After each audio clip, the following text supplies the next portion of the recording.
Welcome to 1990. నేను బ్రహ్మనాయుడు. అటు రాధ ఇటు ఆశ ఒకే రోజు విగ్రహావిష్కరణలు. అంటే బహుశా ఎప్పుడు కూడా వంగవీటి మోహన్ రంగ గారి అభిమానులు ఎప్పుడు కూడా ఊహించుండరు భవిష్యత్తులో ఈ విధమైనటువంటి పరిస్థితులు పరిణామాలు చోటు చేసుకుంటాయని. అంటే ఆయన రక్తం పంచుకుని పుట్టిన ఇద్దరు బిడ్డలు ప్రస్తుతం ప్రజాక్షేత్రంలో ఉన్నట్టే. ఎందుకంటే ఇటీవల వంగవీటి ఆశ గారు ప్రకటించారు, నేను రాజకీయాల్లోకి రాబోతా ఉన్నాను, నేను ప్రజల్లోకి రాబోతా ఉన్నాను. ముందు మా నాన్నగారి అభిమానుల్ని, ఆయన అనుచరుల్ని, రాధారంగ మిత్రమండలి సభ్యుల్ని అందరిని కలుస్తాను, అందరిని కలిసి వారందరినీ ఒకే తాటి మీద నడిపిస్తాను, బలోపేతం చేస్తాను, వారి కష్టాలు తీరుస్తాను, వారి కన్నీళ్ళని తుడుస్తానని చెప్పారు. తప్పులేదు. అయితే ఇప్పుడు ఆవిడ కూడా ప్రజాక్షేత్రంలో ఉన్నట్టే. ఆల్రెడీ వంగవీటి మోహన్ రంగ గారి కుమారుడిగా వంగవీటి రాధా గారికి రెండు తెలుగు రాష్ట్రాల్లో ఒక మంచి గుర్తింపు ఉంది. 2004లో కాంగ్రెస్ పార్టీ నుంచి ఎమ్మెల్యేగా గెలిచారు ఆయన. ఆ తర్వాత ప్రజారాజ్యం పార్టీలో చేరి 2009లో 800 అతి తక్కువ ఓట్లతో విజయవాడ సెంట్రల్ నియోజకవర్గం నుంచి ఓటమి చెందారు. 2014 విజయవాడ తూర్పు నుంచి ఓటమి చెందారు వైఎస్ఆర్సీపీలో.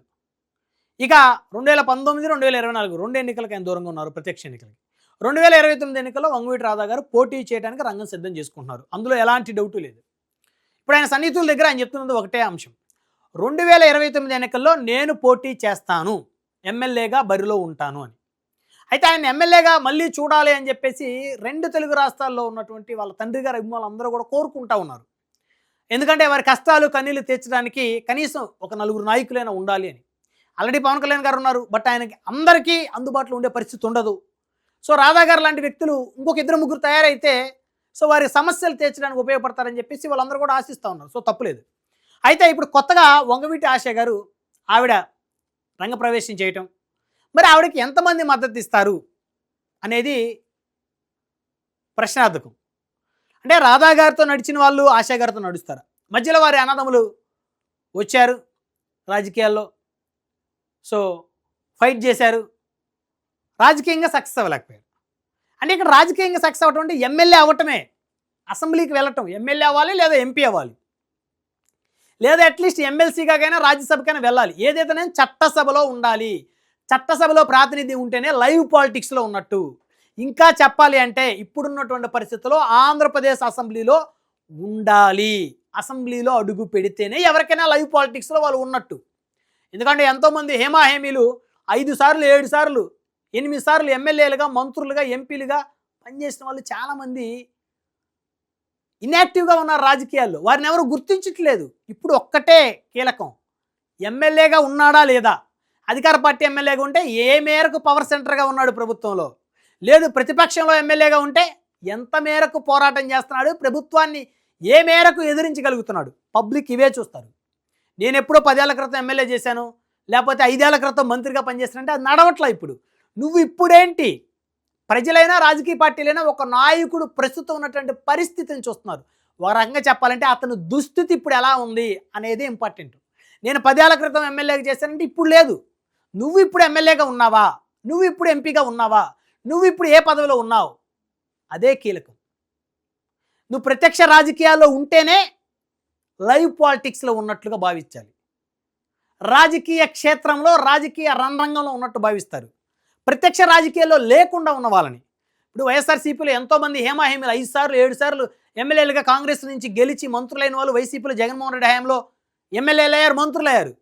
సో ఇప్పుడు వైసీపీ ఓటమి చెందిన తర్వాత కేవలం 11 స్థానాలకు పరిమితమైన తర్వాత 5 సార్లు 6 సార్లు ఎమ్మెల్యేలుగా కాంగ్రెస్ నుంచి పనిచేసుకుంటూ వచ్చిన వాళ్ళు, 2-3 సార్లు మంత్రులుగా చేసిన వాళ్ళు, ఎంపీలుగా చేసిన వాళ్ళు, వాళ్ళ పరిస్థితి ఏంటి ఇప్పుడు? వాళ్ళకి పరిస్థితి ఏమీ లేదు. వాళ్ళని ఎవరు పట్టించుకునే నాదుడు లేడు. వాళ్ళ దగ్గర వేల కోట్లు డబ్బు ఉన్నప్పటికీ లైవ్ పాలిటిక్స్ అనేది చాలా చాలా కీలకం. ప్రత్యక్ష రాజకీయాల్లో వంగవీటి కుటుంబం నుంచి ఒక్కరైనా సరే అసెంబ్లీలో ఉన్నట్లయితే ముఖ్యమంత్రి స్థాయి అభ్యర్థిగా ప్రజలు వారిని గుర్తిస్తారు.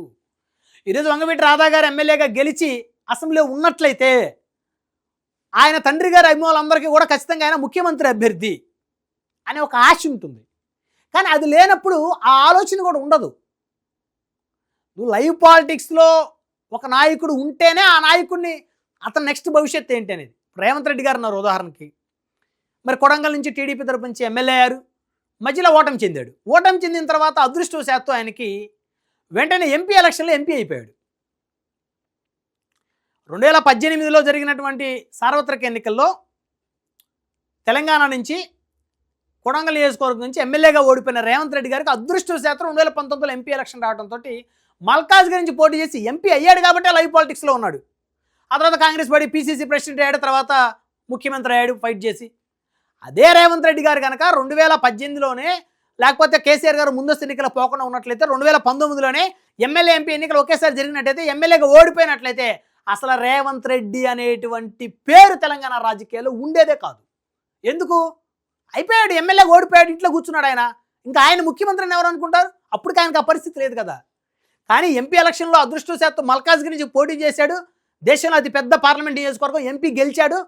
మళ్ళీ కాంగ్రెస్ పార్టీ నుంచి పెద్ద ఎత్తున ఫైట్ చేశాడు, తిరగబడ్డాడు కాంగ్రెస్ పార్టీ నుంచి ఆ బీఆర్ఎస్ మీదకి. ఆ రోజు పీసీసీ ప్రెసిడెంట్ చేసింది కాంగ్రెస్ అధిష్టానం. లైవ్ పాలిటిక్స్లో ఉన్నాడు కాబట్టి ముఖ్యమంత్రి అయ్యాడు. ఆ రోజు ఎమ్మెల్యేగా ఓడిపోయి అలాగే ఉన్నట్టయితే ఆయన ఎంత ఫైట్ చేసినా ఎవరు పట్టించుకోరు. అలాగే ఏ నాయకుడైనా ప్రత్యక్ష రాజకీయాల్లో ఉంటేనే, ప్రత్యక్ష రాజకీయాలు అంటే ప్రజల్లోకి వెళ్తున్నాను తిరుగుతున్నాను కాదు, ఎమ్మెల్యేగా ఉండాలి. నువ్వు ఎమ్మెల్యేగా ఉండి ఒక నియోజకవర్గం నుంచి ప్రాతినిధ్యం వహిస్తూ అసెంబ్లీలో ఫైట్ చేస్తూ రాష్ట్ర వ్యాప్తంగా సమస్యలన్నీ నువ్వు పర్యవేక్షించి ఆ సమస్యల మీద ఫైట్ చేస్తేనే నువ్వు ఒక నాయకుడివి అని ప్రజలు గుర్తిస్తారు అనేది ప్రతి రాజకీయ నాయకుడికి. ఈరోజు పవన్ కళ్యాణ్ గారైనా 2 సార్లు ఎమ్మెల్యేగా ఓడిపోయిన తర్వాత అందరూ చిన్న చూపు చూశారు. ఆయన ముఖ్యమంత్రి స్థాయిని ఎవరు అనుకోలే వాస్తవంగా. ఇక ఆ తర్వాత జగన్మోహన్ రెడ్డి గారి మీద మాటల తూటాలు పెంచడం, టీడీపీ చేయలేని సాహసాన్ని ఈయన చేయటం, అప్పుడు ఈయన మళ్ళీ సీఎం స్థాయి అభ్యర్థిగా జనాలు ఊహించుకున్నారు. సో కాబట్టి ప్రత్యక్ష రాజకీయాలు ఉండటం ఇంపార్టెంట్. సో ఇక ఈ అంశానికి వస్తే రాధా గారు, ఆశ గారు వాళ్ళిద్దరూ నిన్న ఒకే రోజు విగ్రహావిష్కరణలు చేశారు. వంగవీటి రాధా గారు ఉమ్మడి ప్రకాశం జిల్లా దర్శి నియోజకవర్గం వెళ్ళి విగ్రహావిష్కరణలు చేశారు. సరే, జనాలు వేలాదిగా వచ్చారు, మాజీ ఎమ్మెల్యేలు, అక్కడ స్థానికంగా ఉన్న టీడీపీ ఇన్ఛార్జీలు. సో ఆ సమక్షంలో జరిగే కార్యక్రమం. ఇటు వంగవీటి ఆశ గారు మచిలీపట్నంలో విగ్రహావిష్కరణ కట్టండి, అక్కడ ఒక పెద్ద కార్యక్రమంలో ఆవిడ పాల్గొన్నారు. అంటే జనాలు తండోపతండాలుగా వచ్చారు. వారు మచిలీపట్నం వెళ్ళినా వీరు దర్శి వెళ్ళినా. అంటే ఒకే రోజు అన్నా చెల్లెళ్ళు ఇద్దరు రాష్ట్రంలో 2 వేరు నియోజకవర్గాలు వెళ్తే ప్రజలు వారికి బ్రహ్మరథం పెట్టారు. అంటే వంగవీటి కుటుంబాన్ని ప్రజలు ఎంతగా కోరుకుంటున్నారు అనేదానికి ఇదే ఉదాహరణ. సరే, వారి మధ్య సఖ్యత ఉందా లేకపోతే ఎవరి అజెండా వరకు ఉందా అంటే అజెండాలు వేరైనా సరే, జెండాలు వేరైనా సరే, వారి లక్ష్యం ఒక్కటే. అక్కడ వారి లక్ష్యం వంగవీటి అభిమానులకి అండగా నిలబడాలి, రంగా గారి రక్తం రాజకీయాల్లో, ప్రత్యక్ష రాజకీయాల్లో, లైవ్ పాలిటిక్స్లో, అసెంబ్లీలో ఉండాలనేది వారిద్దరి యొక్క లక్ష్యం అనేది స్పష్టంగా అర్థమవుతుంది. అయితే ఇక్కడ ఇద్దరు వేరువేరుగా కార్యక్రమాలు చేసేటువంటి క్రమంలో ఇద్దరికీ కూడా వంగవీటి అభిమానులు సహకరిస్తూ ఉండటం అనేది ఇది ఒక కొసమెరుపు. ఆ కుటుంబం నుంచి ఎవరు వచ్చినా ప్రజలు స్వాగతించారు. వంగవీటి సంతన్ కుమార్ గారు వచ్చినా ప్రజలు స్వాగతించారు, తర్వాత వంగవీటి నరేంద్ర గారు వచ్చినా ప్రజలు స్వాగతించారు. సో వాళ్ళ పోరాటం వరకు కొనాలు చేశారు, కానీ ఎమ్మెల్యేలు అవ్వలేకపోయారు. ఇక్కడ ఎమ్మెల్యే అయితేనే గుర్తింపు ఉంటుంది. సో ఇప్పుడు ఆశా గారు వచ్చారు, ఆవిడ వెనక జనాలు వెళ్తున్నారు. సంవత్సరం తిరుగుతారు, 2 సంవత్సరాలు తిరుగుతారు, 3 సంవత్సరాలు ఆవిడతో ట్రావెల్ చేస్తారు. 2029 ఎన్నికలకు ఆవిడ టికెట్ తెచ్చుకోగలగాలి, ఎమ్మెల్యే అవ్వాలి. ఏ పార్టీ అయినా, తెలుగుదేశమా, బీజేపీయా, జనసేన, వైఎస్ఆర్సీపీ అనేది నథింగ్. ఈరోజు పార్టీ ఏదైనా టికెట్ తెచ్చుకుని ఎమ్మెల్యే అసెంబ్లీలోకి వెళ్తేనే ఆ నాయకత్వం నిలబడుతుంది, లేకపోతే అంత ఈజీ కాదు. ఇక్కడ ఫైనల్గా ఒకటి, ఎమ్మెల్యే అయినా ఎమ్మెల్యే కాకపోయినా, పదవి ఉన్నా లేకపోయినా వంగవీటి వారసత్వం వంగవీటి రాధా గారితో మాత్రమే ట్రావెల్ అవుతుందని చెప్పొచ్చు. ఎందుకంటే గత 20 సంవత్సరాల నుంచి కనుక మనం అనేక ఎపిసోడ్లు కనుక చర్చించుకుంటే 2004 నుంచి రాధా గారు మొదటిసారి ఎమ్మెల్యే అయిన దగ్గర నుంచి నేటి వరకు ఈరోజు ఆయన దగ్గర పదవి లేదు, డబ్బు లేదు, అయినా కూడా ఆయన వెంట నడుస్తున్నారు అంటే రంగా గారి కుమారుడుగా ఆయనకు యాక్సెప్టెన్సీ ఉంది పబ్లిక్లో. సో ఆయన రేపు ఎమ్మెల్యే అయినా మళ్ళీ కాకపోయినా ప్రజలు ఆయనతో ఉంటారు. ఆయన చివరి శ్వాస వరకు వంగవీటి మోహన్ రంగా గారి అభిమానులు ఆయనతో నడుస్తారు. కానీ ఇక్కడ ఆశా గారితో అలా కాదు. సరే, కొత్తగా వచ్చారు, ఆవిడేదో చేస్తారు అనే హోప్ ఉంది, ఆ హోప్ తోటి ఆవిడని ఎంకరేజ్ చేస్తున్నారు. రేపు ఆవిడ టికెట్ తెచ్చుకోకపోతే ఆవిడ వదిలేసి వెళ్ళిపోతారు. ఇప్పుడు వంగవీటి నరేంద్ర గారు వచ్చారు, ఆయన ఆవిడకన్నా ఎక్కువ ఫైట్ చేశారు. సో ఆయన మచిలీపట్నం వస్తే 200-300 కార్లతో ర్యాలీ జరిగేది, వేల మంది జనం కిక్కిరిసిపోయేవాళ్ళు. ఒక మంత్రి కూడా అలా వచ్చేవాళ్ళు కాదు. కానీ 2019లో జనసేన ట్రై చేసి టికెట్ రాలేదు, టికెట్ తెచ్చుకోలేకపోయారు, బీజేపీ నుంచి పోటీ చేశారు, ఓటమి చెందారు. ఆ తర్వాత ఆయనతో ఆ లెగసీ క్యారీ అవ్వలేదు. ఆయన ఎమ్మెల్యే అవుతారు అని అనుకున్నారు, జనాలందరూ వచ్చారు, కానీ అవ్వలేకపోయారు. కాబట్టి ఆయన దగ్గర వచ్చినటువంటి జనాలు రిటర్న్ వెళ్ళిపోయారు. సో ఇప్పుడు ఆశా గారి పరిస్థితి కూడా అదే. ఆవిడ ఎమ్మెల్యే అయితేనే ఆవిడతో జనాలు ఉంటారు, ఆవిడ ఎమ్మెల్యే అవ్వకపోతే ఆవిడతో ఉండరు. కానీ రాధా గారి విషయం అలా కాదు. వంగవీటి రాధా గారి విషయం, ఆయన ఎమ్మెల్యే అయినా ఎమ్మెల్యే అవ్వకపోయినా ఖచ్చితంగా ప్రజలు ఆ కుటుంబ అభిమానులు ఆయనతోటి నడుస్తారు అనేది ఖచ్చితంగా చెప్పొచ్చు. సో మొత్తానికైతే నిన్న ఒక ఆసక్తికర పరిణామం, అటు రాధా ఇటు ఆశ, సో రంగ గారి అభిమానులు రెండు వేరువేరు ప్రాంతాల్లో జరిగినటువంటి ఆ కార్యక్రమానికి మరి వేరువేరుగా ఇద్దరిని ఆహ్వానించడం అనేది చెప్పుకోదగ్గ అంశం అని చెప్పొచ్చు. మొత్తానికి ఈ ఎపిసోడ్ అంటే చివరికి పొలిటికల్గా ఎలాంటి టర్న్ తీసుకుంటుందో వేచి చూద్దాం.